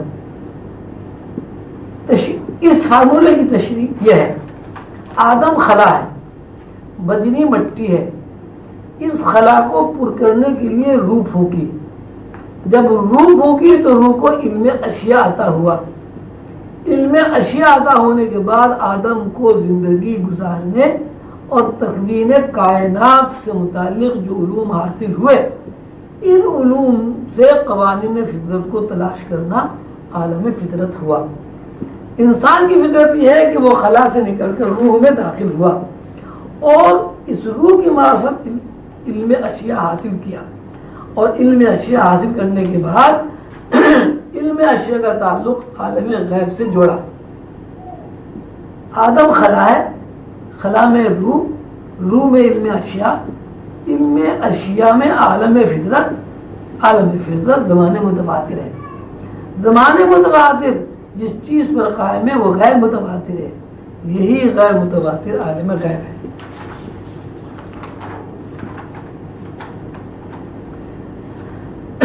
پوری کائنات تین زمانوں پر قائم ہے۔ ان تین زمانوں کے بارے میں مرشد کریم قلندر بابا کا ارشاد ہے کہ یہ تین زمانے زمان حقیقی، زمان متواتر اور زمان غیر متواتر ہیں۔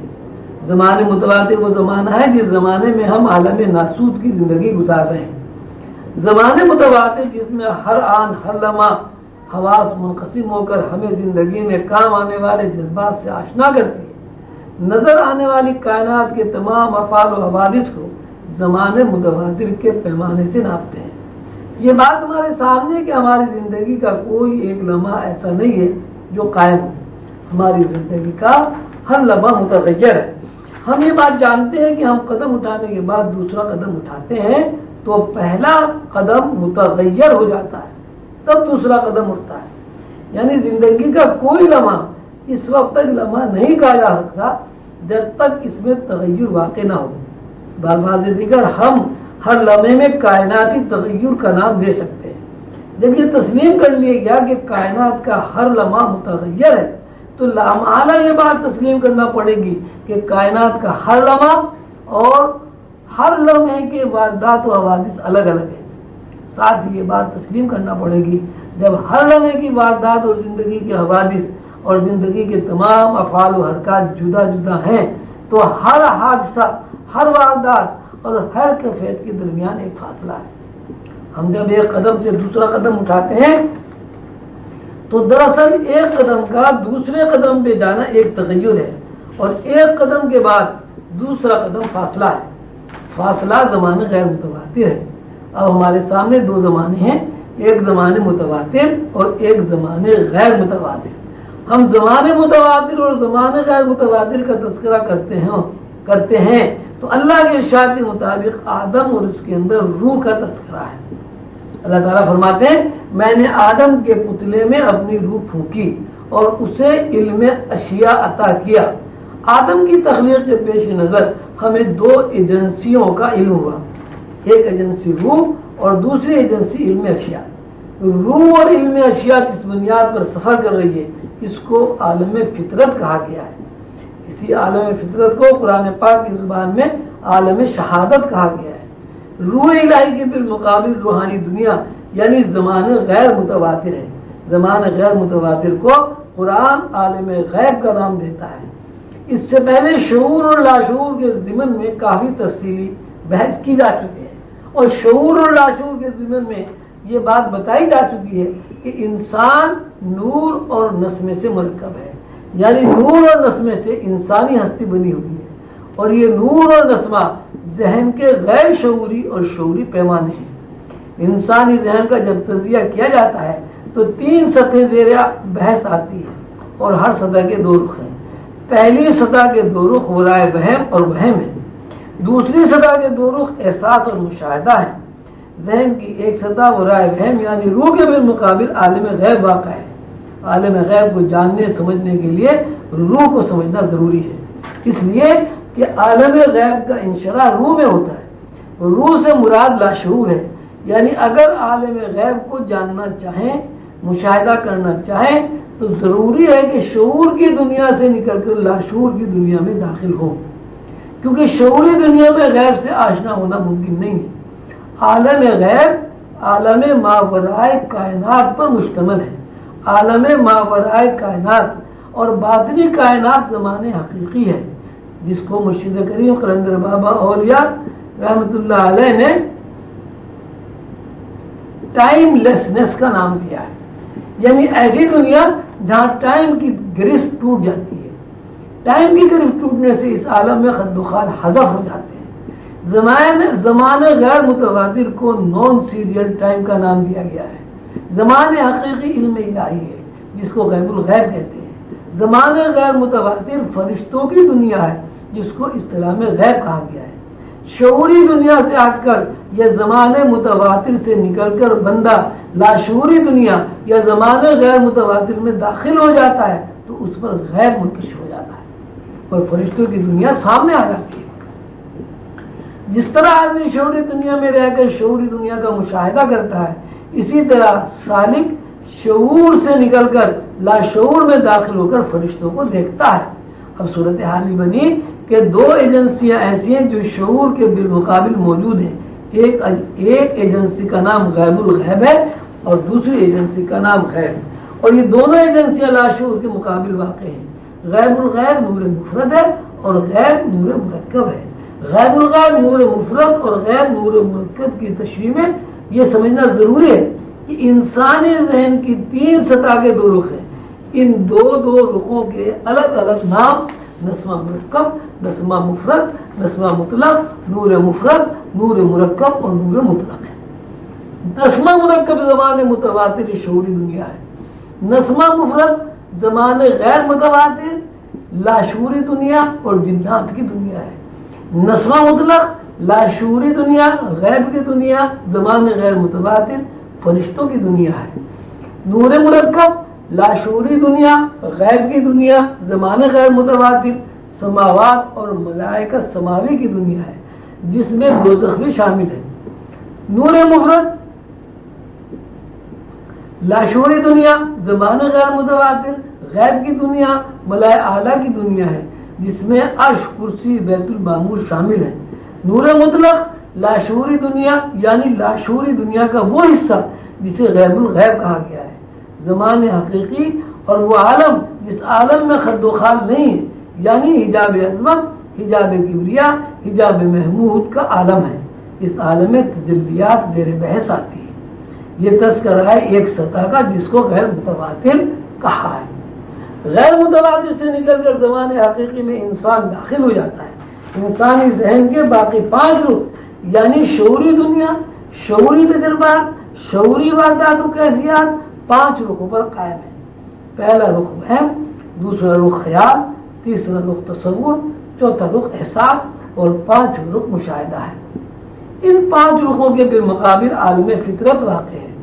عالم فطرت سے مراد یہ ہے کہ وہ اطلاعات ہیں جو بحیثیت مخلوق کے ہر مخلوق کے لیے ایک اطلاع ہے لیکن ہر مخلوق اس اطلاع کو اپنی حدود میں رہ کر قبول کرتی ہے اور اپنی طرف سے اس میں کوئی تصرف نہیں کر سکتی۔ اس کی مثال پچھلے اسباق میں دی جا چکی ہے کہ شیر کبھی گھاس نہیں کھاتا، بکری کبھی گوشت نہیں کھاتی۔ جب ہم اطلاع کا تذکرہ کرتے ہیں تو یہ بات ہمارے سامنے ہے کہ بھوک کی اطلاع پر مخلوق میں، ہر مخلوق کے اندر بھوک ہے، اور بھوک کو رفع کرنے کے لیے معنی پہنانا عالم فطرت ہے۔ عالم غیب کے لمحات سے ہمارا شعور ناواقف ہے، لیکن روح آگاہ رہتی ہے۔ غیب الغیب لاتناہیت یعنی زمان حقیقی ہے۔ اس لاتناہیت کے مقابل پر متناہیت کی ایک ماہیت ہے۔ ہر تناہیت کی ماہیت کو علم کہا جاتا ہے۔ یہی وہ علم ہے جو لاتناہیت کے اندر تجسس کرتا ہے، یا بلفاظ دیگر علم ایک ایسی ہستی ہے جو افہام و تفہیم میں لگی رہتی ہے اور لاتناہیت کی روشنی کو معلوم کرنا چاہتی ہے۔ علم کی ہستی لاتناہیت کی روشنی کو تلاش کرتے کرتے جس روشنی کو پا لیتی ہے ان کو اپنے اندر جذب کرتی ہے، اور جس روشنی کو جذب کرتی ہے اس روشنی کی ہستی علم کی ہستی میں مستقل نقش بن جاتی ہے۔ یہی نقش نو ہے، یہی نقش زمانے غیر متواتر ہے۔ اس بات کو سمجھنے کے لیے مزید اس طرح تشریح کی جائے گی کہ نو جب فرد کی حیثیت میں ہوتی ہے تو زمانے متواتر ہے، افراد جب ہستی میں ہوتے ہیں زمانے غیر متواتر، فرد کا وجود زمانے متواتر، نو کا وجود غیر متواتر ہے۔ ہر نو ایک علم ہے، ہر نو یہ جانتی ہے کہ میں انسان ہوں، فرشتہ ہوں، جنات ہوں، پہاڑ ہوں، گھاس ہوں، درخت ہوں۔ نو کی موجودگی دراصل علم ہے جو زمانے حقیقی سے منتقل ہوتی ہے۔ نو جب اس علم کو دہراتی ہے تو نتیجے میں افراد کائنات وجود میں آتے ہیں، یعنی نو اپنی ہستی کے علم کو برقرار رکھتے ہوئے علم کو دہراتی ہے تو نو کے افراد کی تخلیق ہوتی ہے۔ زمین پر بکری کی نو اس لیے موجود ہے کہ یہ نو خود کو برقرار رکھنے کے لیے اپنے نوعی علم کو دہراتی ہے، اور اس علم کو دہرانا ہی نو افراد کی موجودگی کا ضامن ہے۔ نو کا علمی اعتبار سے خود کو دہرانا ایک طرف تناہیت کے درجے میں، یہ تناہیت کے درجے میں جب علم دہرایا جاتا ہے تو افراد تناہیت کے درجے میں تخلیق پاتے ہیں۔ افراد کا اپنی نو کے ساتھ اشتراک مرتبہ تناہیت یا غیب ہے، اور نو کے علم کے دہرانے کو مرتبہ لاتناہیت یا غیب الغیب کہتے ہیں۔ نو کا علم درجہ تناہیت یعنی لاتناہی علم جب تناہیت کے درجے میں داخل ہوتا ہے تو نو بن جاتی ہے۔ جب نو کا درجہ تناہیت میں داخل ہوتا ہے تو کسی نو کا فرد بن جاتا ہے۔ فرد کے ظہور کو عالم شہادت کہا جاتا ہے، اور یہی عالم شہادت زمانے متواتر ہے۔ کائنات میں تین زمانے ہیں: زمانے حقیقی، ٹائم لیسنس یا ریئل ٹائم، نمبر 2 زمانے غیر متواتر نان سیریل ٹائم، نمبر 3 زمانے متواتر سیریل ٹائم۔ زمانے حقیقی ورائے لا شعور، علم حضوری، غیب الغیب، لا تناہیت، نور مطلق۔ زمانے غیر متواتر روحانی دنیا، عالم غیب، عالم تمثال، نور مرکب۔ زمانے متواتر شعوری دنیا، نسمہ مرکب، عالم تخلیق، عالم ناسوت، عنصری مخلوق، عالم فطرت، عالم شہادت اور منقسم حواس۔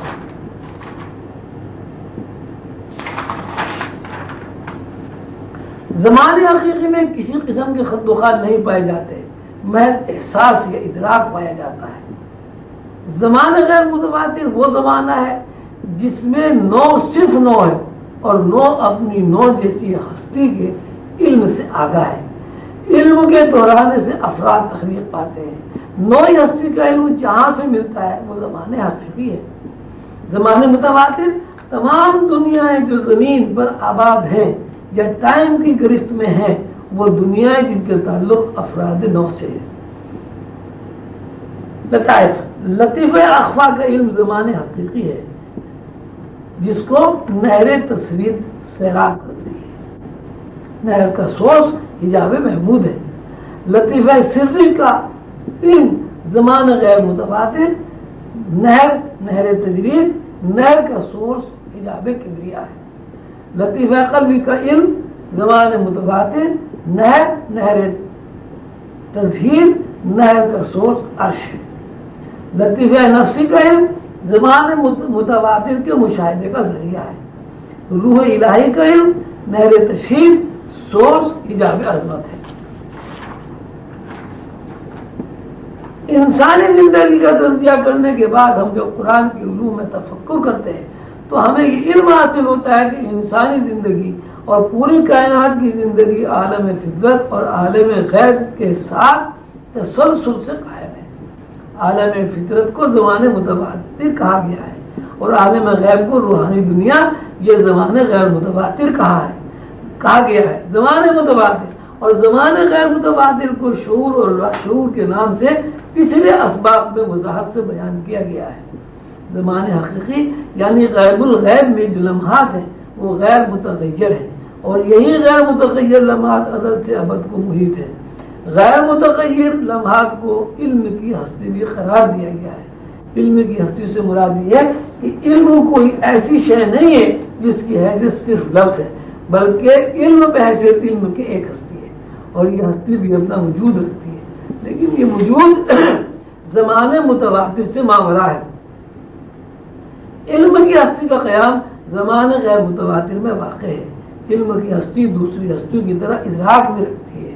ہم جب زمان متواتر یا زمان غیر متواتر یا غیر متغیر یا متغیر لمحات کا تذکرہ کرتے ہیں تو مطلب یہ ہوتا ہے کہ علم کی ہستی نے ہمیں متغیر اور غیر متغیر لمحات کا علم عطا کیا ہے۔ لمحہ حقیقی میں بتایا گیا ہے کہ لمحہ غیر متغیر ہے۔ اسے غیر متغیر لمحے کے اوصاف معلوم کرنے میں علم کی ہستی کوشاں رہتی ہے۔ علم کی ہستی کی یہ کوشش دراصل لمحے کی تناہیت کی طرف سفر کرنا ہے۔ پچھلے اسباب میں ہم نے نسمہ اور نور کا بھی تذکرہ کیا تھا۔ لا تناہیت سے جو لمحہ تناہیت کی طرف سفر کرتا ہے وہ نور مرکب کا لمحہ ہے۔ یہ لمحہ کس طرح سفر کرتا ہے اور دوران سفر کیا کیا واردات و کیفیات واقع ہوتی ہیں، یا لمحے کے سفر کرنے میں ٹائم اسپیس کا کیا عمل دخل ہے، انسانی شعور کسی طرح بھی اسے معلوم نہیں کر سکتا۔ اس لیے شعور کا آغاز ہی تناہیت سے ہوتا ہے۔ انسانی شعور کا آغاز تناہیت سے ہونے کا مطلب یہ ہے کہ ہر لمحہ جب سفر کرتا ہے تو اس کے ساتھ ہی دوسرا لمحہ شروع ہو جاتا ہے۔ ایک لمحے سے دوسرے لمحے کی طرف سفر کرنا ہماری دنیا کا وقت ہے۔ اسی وقت کو مرشد کریم قلندر بابا اولیاء رحمۃ اللہ علیہ نے زمان متواتر کا نام دیا ہے۔ یہ وقت یعنی دنیا کا وقت، یہ زمان متواتر کا لمحہ نسمہ مفرد سے شروع ہوتا ہے اور نسمہ مرکب پر ختم ہو جاتا ہے۔ جب انسانی شعور وہم، خیال اور تصوف کی طرف متوجہ ہوتا ہے تو اس کا رخ نسمہ مفرد کی طرف ہوتا ہے، اور جب وہم، خیال، تصور سے نکل کر محسوسات کی حدود میں داخل ہوتا ہے تو شعور نسمہ مرکب سے متعارف ہوتا ہے۔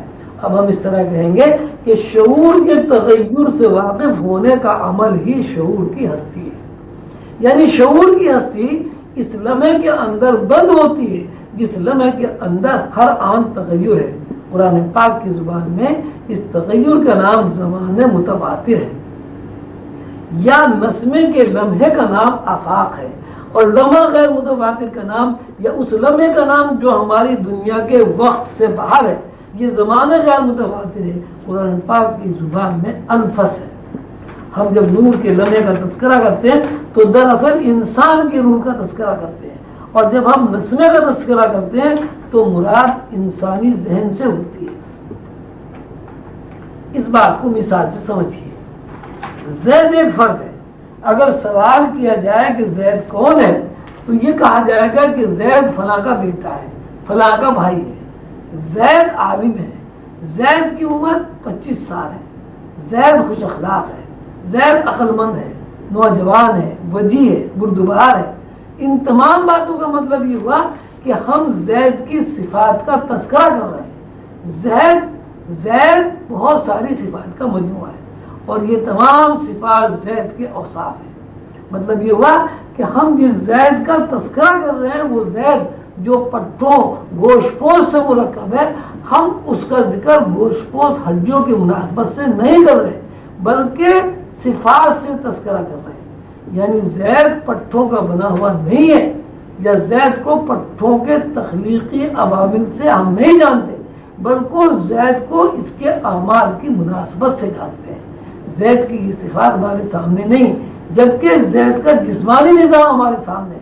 اب اگر ہم زید کی زندگی کا تجزیہ کریں تو یہ کہیں گے کہ زید ان صفات کی فلم ہے، ان صفات کی جس کا تذکرہ ابھی کیا گیا ہے. زید کی یہ صفات یا زید کی یہ زندگی دراصل اس کی ایک فلم ہے. اس فلم کا نام قلندر بابا اولیاء رحمۃ اللہ علیہ نے برائے شعور اور نور مرکب رکھا ہے. یعنی زید کی تمام صفات زمان غیر متواتر ہیں. زید کی ہستی غیر متواتر کو سمجھاتے ہوئے مرشد کریم ایک اور مثال دیتے ہوئے فرماتے ہیں کہ زید کو سورج کا خیال آیا. مطلب یہ ہوا کہ زید کے ذہن نے غیر شعوری طور پر سورج کے نظام کو احاطہ کر دیا. گویا زید کے اندر یا زید کے انر میں یعنی زید کے لاشعور یا روح کے بالمقابل سورج کا مکمل نظام ایک تصویری شکل میں موجود ہو گیا. اس تصویری فلم میں سورج کے نظام کی تفصیلات زمان غیر متواتر کا ایک لمحہ ہے. اب قانون یہ بنا کہ اگر لمحے کی تفصیلات یا زید سے متعلق اس کے اوصاف کی فلم اور فلم کے اندر آثار و احوال و حوادث کو لپیٹ دیا جائے تو یہ زید کی زندگی کا ایک لمحہ بنا. یہ لمحہ زمان غیر متواتر کا لمحہ ہے. اللہ تعالیٰ کے قانون کے مطابق کائنات میں کوئی شے ایک رخ پر قائم نہیں ہے. کائنات میں موجود ہر شے دو رخوں سے مرکب ہے. اسی طرح لمحے کے دو رخ یہ دو سطح ہیں. لمحے کی ایک سطح حواس کے بالمقابل واقع ہے جس کو عالم فطرت کہتے ہیں. ایسے بے شمار لمحات کا مجموعی نام زید ہے. یہ وہی زید ہے جس کو حواس دیکھتے چھوتے اور جانتے ہیں. اب یوں کہیں گے کہ زید بے شمار لمحات یعنی عالم فطرت کی لپٹی ہوئی سربستہ فلم ہے. اسی سربستہ ٹھوس فلم کا نام زید ہے. بالفاظ دیگر زید زمان متواتر کی یونٹ کا، زمان متواتر کی حیات کا ایک عنوان ہے. اسی زمان متواتر کی عنوان کی تفصیل زمان متواتر کا وہ یونٹ ہے، وہ زندگی ہے جس کو زید کی ماہیت کہنا چاہیے. مرشد کریم فرماتے ہیں کہ ہم یہ کہہ سکتے ہیں غیر متواتر یونٹ زید کی ماہیت ہے. زمان متواتر کی ماہیت غیر متواتر ہے. ماہیت سے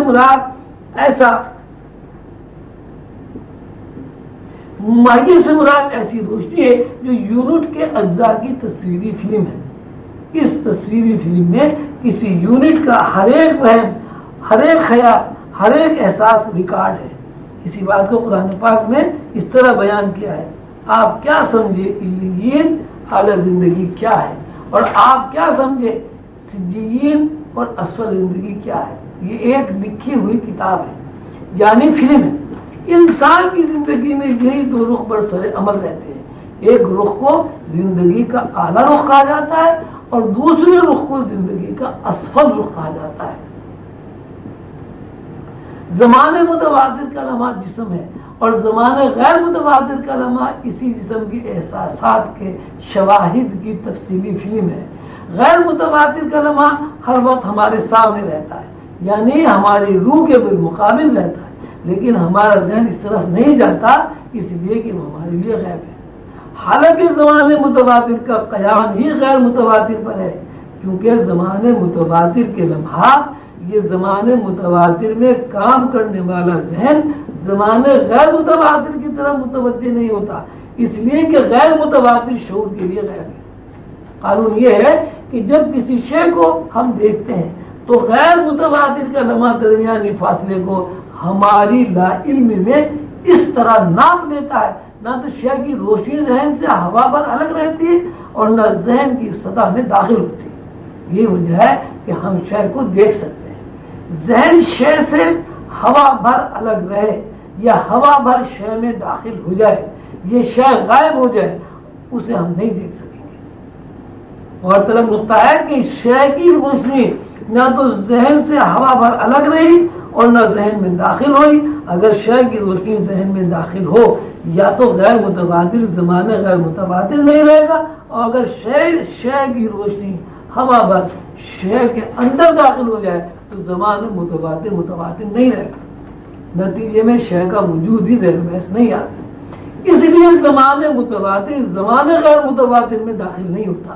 اگر زمانے متبادل زمانے غیر متبادل میں داخل ہو جائے تو زمانے متبادل کی اپنی حیثیت ختم ہو جائے گی. مرشد کریم قلندر بابا اولیاء ایک اور مثال دیتے ہیں. آج کے بعد پرسوں کا دن اس وقت تک نہیں آ سکتا جب تک کل کا دن نہ گزر جائے. اسی طرح ربیع الاول اور ذیقعد کے ماہ اس وقت تک نہیں آئیں گے جب تک کہ درمیانی مہینے نہ گزر جائیں. آج کے بعد پرسوں کا دن, آج کے بعد کل کا آنا زمانے غیر متبادل ہے. ربیع الاول کے بعد ذیقعد کا آنا زمانے متبادل کے دائرے میں آتا ہے. مطلب یہ کہ زمانے متبادل کے لمحات کے لیے ضروری ہے کہ ایک لمحے کے بعد دوسرے لمحے میں جانے کے لیے اور دوسرے لمحے سے تیسرے لمحے میں جانے کے لیے ترتیب کا ہونا ضروری ہے. زمانے غیر متبادل ترتیب کا پابند نہیں ہے. زمانے متبادل کے لمحات میں ترتیب کی پابندی ہی اس میں سے. اس کے برعکس زمانے غیر متبادل چونکہ بھی ترتیب نہیں ہے, اس لیے غیر متبادل میں ٹائم اسپیس زیر بحث نہیں آتے, جس کی مثال خواب دیکھنا ہے. خواب کا تجزیہ کرنے سے یہ بات سامنے آتی ہے کہ خواب دیکھنے والا 10 سال بعد کے واقعات اچانک دیکھنے لگتا ہے, حالانکہ 10 سال کے درمیانی وقفے اس کے سامنے سے نہیں گزرے. جبکہ زمانے متبادل میں 10 سال بعد کے واقعات کو دیکھنے کے لیے ہمیں 10 سال کے وقفوں سے گزرنا پڑتا ہے. یہ الگ بات ہے کہ 10 سال کے وقفے ہماری نظروں سے نہ گزرے. زمانے غیر متبادل میں کائناتی حوادث کو ناپنے کے لیے تمام پیمانے موجود ہیں, جس میں ماضی حال کو بغیر ترتیب کے ناپا جاتا ہے. رویا یا خیال میں ہم ایسے زمانے کو واپس لا سکتے ہیں جو ہزاروں سال پہلے گزر چکا ہے. رویا میں واپس لانے میں درمیانی وقفہ حذف ہو جاتا ہے. غیر متبادل کی سطح ایک ہے. مذکورہ بالا سطحوں میں تذکرہ غیر متبادل کی دوسری سطح ہر لمحہ ہمارے ذہن کے ساتھ کام کرتی ہے.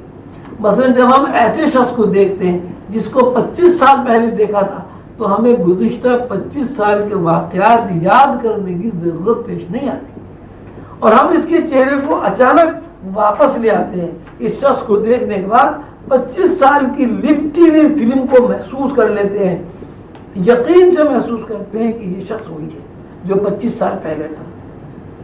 25 سال کا وقفہ غیر متبادل میں ریکارڈ ہے. جب غیر متبادل کا یہ ریکارڈ متحرک ہوا تو ہمارے ذہن نے اس کی 25 سالہ شخصیت کو واپس لانے کے لیے تمام وقفوں کو حذف کر دیا. بالفاظ دیگر ہمارا ذہن غیر متبادل کے اس دائرے میں دیکھنے کے قابل ہو گیا جس دائرے میں مذکورہ انسانی شخصیت محفوظ ہے. دوسری سطح کی اور ایک اور مثال دیتے ہوئے مرشد کریم فرماتے ہیں, ہم جب زینے سے اترتے ہیں تو زینے کی سیڑھیوں کا ناپ جو پہلے سے زمانہ غیر متبادل میں ریکارڈ ہے ہمارے قدموں کی صحیح رہنمائی کرتا ہے. اسی لیے زینہ اترنے میں شعوری طور پر سوچنا نہیں پڑتا. کبھی کبھی ایسا ہوتا ہے کہ قدم ڈگمگا جاتا ہے یا ہم گر پڑتے ہیں. مطلب یہ ہوتا ہے کہ کسی وجہ سے ہمارا ذہن غیر متبادل سے ہٹ جاتا ہے. وہ رہنمائی جو غیر متبادل کر رہا ہے زمانے متبادل کے ہاتھوں میں آ جاتی ہے, جس کے سبب قدم غلطی کر جاتے ہیں اور آدمی گر جاتا ہے. زینے کا نام متبادل میں ریکارڈ نہیں ہوتا, غیر متبادل میں ریکارڈ ہوتا ہے. قرآن پاک میں غیر متبادل کو علم الاسماء کہا گیا ہے. علم الاسماء وہ شعور ہے جس کا نام قلندر بابا نے اپنی اصطلاح میں زمانے غیر متبادل رکھا ہے.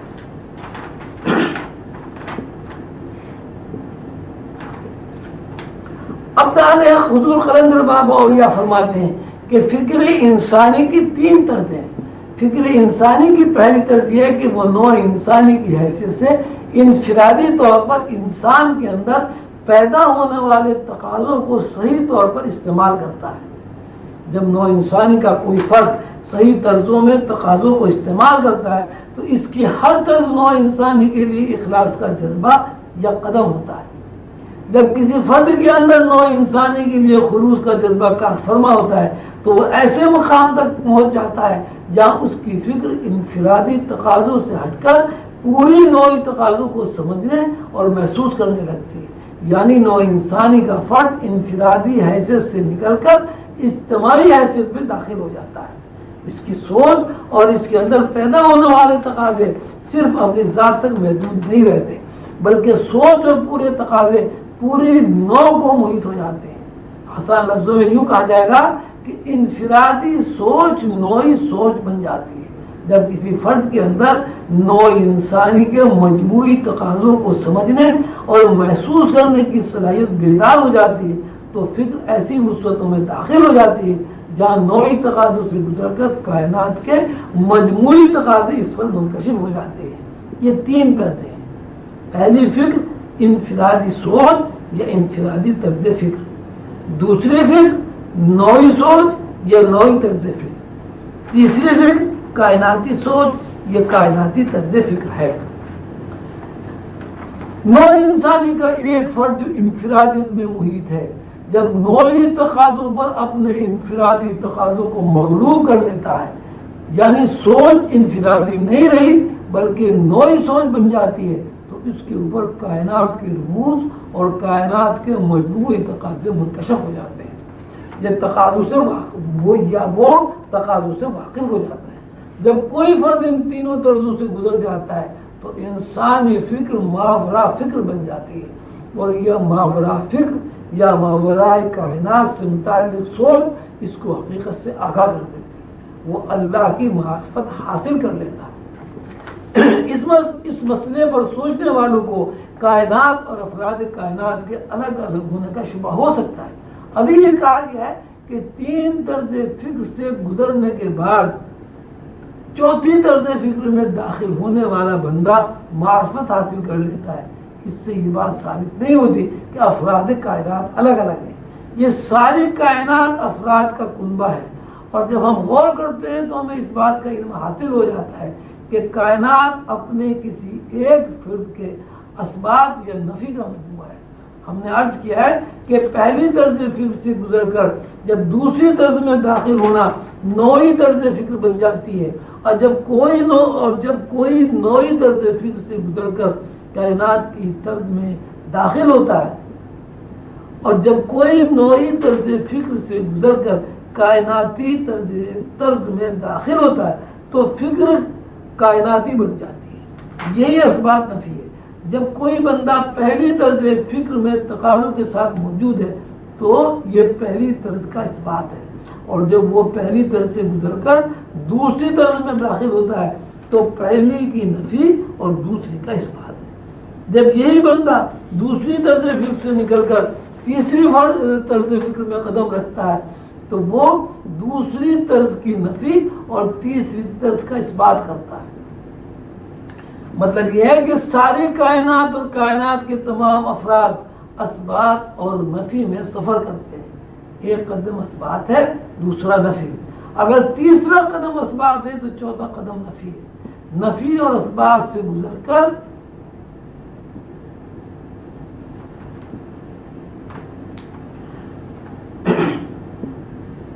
نفی اور اثبات سے گزر کر جب ہم کسی مقام پر پہنچتے ہیں تو اس مقام کو جمع الجمع یا زمان حقیقی کہا جاتا ہے. جب ہمارے سامنے گلاب ہے قلندر بابا مثال کے طور پر بیان فرماتے ہیں جب ہمارے سامنے گلاب ہے اسلام میں گلاب کے علاوہ اور کوئی چیز نہیں یعنی ذہن میں گلاب کا ہونا اور نہ ہونا ہے.